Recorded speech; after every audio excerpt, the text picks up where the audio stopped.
Are you guys ready? Welcome to the Pelican Brief podcast, where we talk about fun things in St. Petersburg and the best Gulf Coast beaches in the U.S., which is being recorded live on Twitter Spaces, or the artist formerly known as Twitter. You can participate in the conversation by stumbling across this space on X, or you can, if you want to be a bit more intentional, you can follow any of the speakers on social media, and you can be notified when we're going to be broadcasting next. And set a reminder, which will generally be Thursdays at 2 p.m. Eastern Time. You can join us in the room and just listen, or you can raise your virtual hand and one of the moderators will bring you up on stage so that you can ask a question. Keep in mind that your mic is usually hot and you might have to mute yourself. There we go. Today is a special day. We have a special guest, Lindsey. Hi, this is Lindsey Casher with Edge Home Finance. And I'm Sue Deasy with Remax Action First on the Royal Palm team. It's great to be here again. Thank you, Sue. And I'm Joe Gierlach from Remax Action First as well.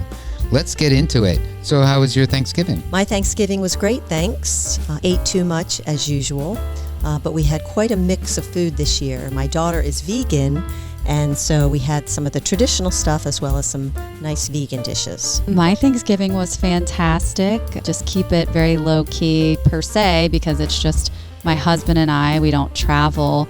However, I can't go without any of the main staple dishes. So I cook basically everything that you would have included in a traditional Thanksgiving meal for just the two of us. So we will be eating leftovers for quite some time. So what you're saying, Lindsey, is that you went overboard on your Thanksgiving cooking. Absolutely. Overboard every year. Speaking of overboard, today we're going to talk a little bit about the upcoming boat parades for boat parade season. Yes, it starts soon after Thanksgiving. So what do you got, Sue? My favorite boat parade, which I've attended multiple times, is the one in Indian Rocks Beach. And that is Saturday, December 16th. It starts right by the Holiday Inn, just by the Walsingham Bridge, and heads north. It goes up through all of the canals in Indian Rocks Beach. And I have a friend who lives on La Hacienda, which is one of the wide canals there. And we've been there a few years in a row, and it's wonderful. A lot of motion, and the folks are all dressed up, and themed boats are really fun. What do you got? What themes you got? I mean, there's the Grinch is a big one. Sometimes there's Star Wars themes, which are fun because they get everybody with all the different characters. Right. Lightsabers. Star Wars lightsabers Yeah. are always fun. Everybody on the boats is so passionate about being there. They're just having a good old time. It's very fun. Awesome. And tell us, Joe, what boat parade that you're going to be attending this year? I'll probably do the Madeira Beach. And when is that one? So Madeira Beach is December 9th. And the thing is that if you hang out on the deck at Caddy's, Hanging out with friends and getting into the holiday spirit. all the boats end right there by the deck. So it's cool to hang out at Caddy's, have some dinner, and watch all the boats go by. Yeah, and there's got to be a few in Tampa as well, right? Yes, there is. I plan on attending the Tampa Boat Parade, which begins, I believe, at the south point of Harbor Island. We love to watch it from Armature Works. We try to get there early, get a good spot, bring some chairs. One of my broker friends who lives in Sarasota joined us with his family, which was really fun. It's a very fun environment at Armature Works with music and drinks. And Love the music. it's also where the boats turn around on the parade route, so that's fun. So they get to Armature Works, and then you watch them. They go back around, and That's they cool. end at Sparkman Wharf. Okay. Yeah, I love it when they have to turn around because then you kind of get to see them twice. Yeah, you get double the fun there. We were just in Sparkman Wharf, weren't we? Were we just there? We had an event in just last week. What if you were doing Thanksgiving on a boat? There's certain foods that wouldn't do very well if the boat's rocking back and forth. There's certain foods that are better for boating and certain foods not so much. Right? How would you eat soup? If you want French onion soup on a boat, it's going to be like tilting back and forth, right? I would agree. You probably don't want to do soup on a boat, especially one that has leaks. Leaks and boats do not go well together. Right. So wait a minute. We still have a contest online. I'm giving away an $80 bottle of wine, and all you have to do is 4 things. The first thing is You have to live in the Tampa-St. Pete area, perform a random act of kindness. It can be any random act of kindness. The third thing is you have to explain your random act of kindness or somehow express your random act of kindness on social media. And you have to tag Gary V and me on any social media explaining your random act of kindness. You have to agree to come on the Pelican Brief podcast and talk about your random act of kindness. And that's it. I love that the theme is an act of kindness. That's amazing. I will give you the $80 bottle of wine on the podcast. What a good message or motivation for giveaway. And we've had a few people on the show who said, I'm going to go home and do a random act of kindness right now. So are you going to do it? So what would you do? I try to do random acts of kindness all the time. I like making people smile and making people happy. Life is hard. You never know what people are going through, and it brings me joy to do nice things for people. So I'm always giving out compliments, holding the door for people. I mean, those aren't big, grand gestures, but it's something, right? Smiling at people as I walk by them on the sidewalk. Of course. I agree with the smiling at people. Oh, yes. Even in the grocery store, it makes a huge difference. People have such wonderful reactions to just a simple smile. Stephanie couldn't be here because she's meeting a maintenance guy. It's a shame Stephanie couldn't be here with us today. Yeah, I think she has a sick boat. Maybe she should be giving the boat some vitamin C. I'm not sure about the vitamin C, but I'm sure she took it to the dock. Yeah, but this it brings up an issue. You know, it's kind of funny. There were these kids looking in the window and watching us film this thing. Mary Beth is going to go live on a boat. She's going to sell her house and she's going to buy a boat, and then she has a boat slip that allows you to live on the boat, and then you can use their bathroom and their facilities, and sometimes they even have a workout room or, you know, other facilities that, you know, if you're on a boat for a long period of time and you're traveling around the world, you can stop in Tampa and do maintenance on your boat. Speaking of docks, she's going to get a slip in downtown St. Pete. So can you get a mortgage on a boat? So you cannot get a traditional mortgage on a boat because it's considered personal property and not real property or real estate. Did Mary Beth get a good deal on the boat? I'm not sure, but I know that it had a sale on it.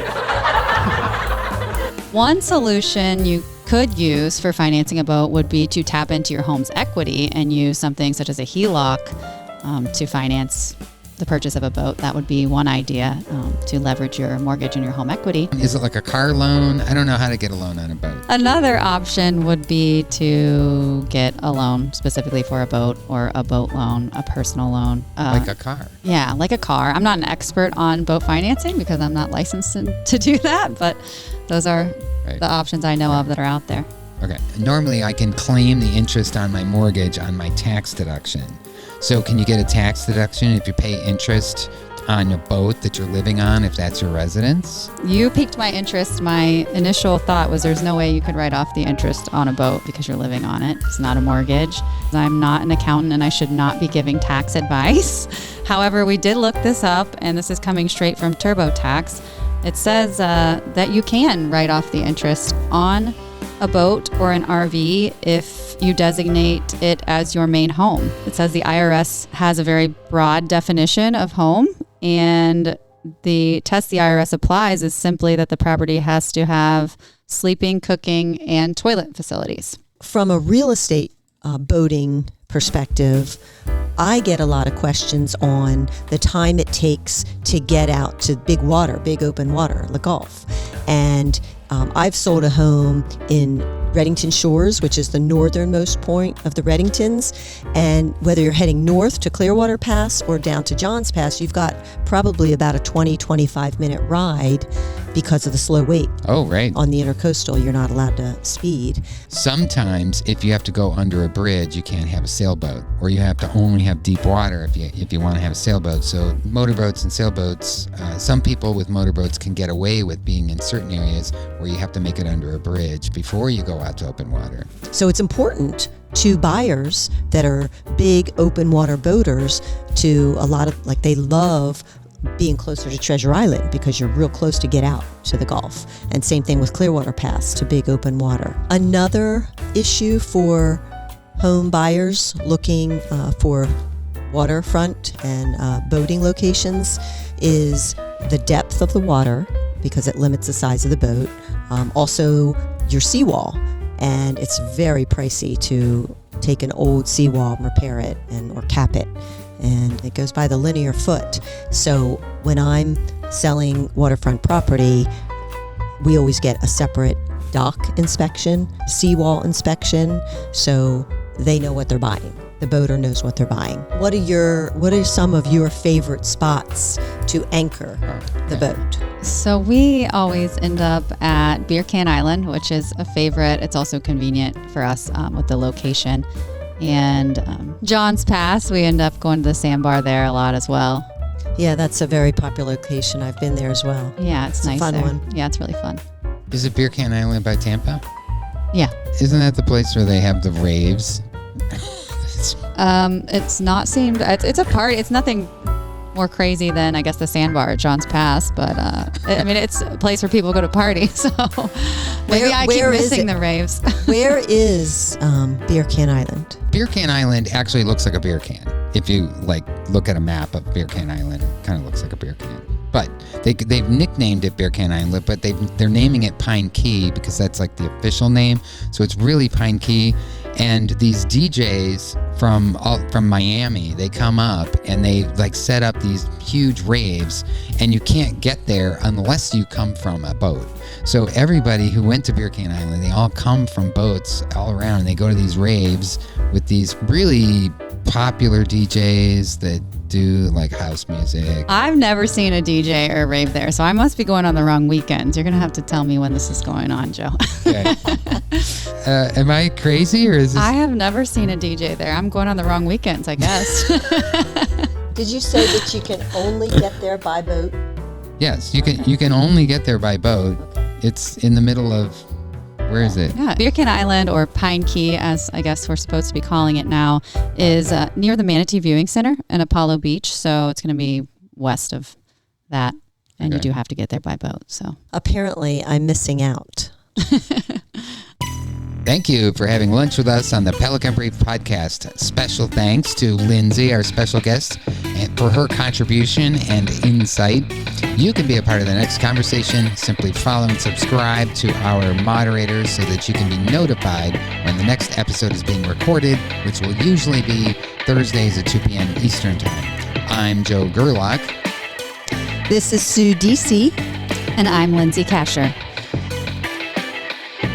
Hoping that the rest of your week is productive and enjoyable in St. Petersburg, Florida.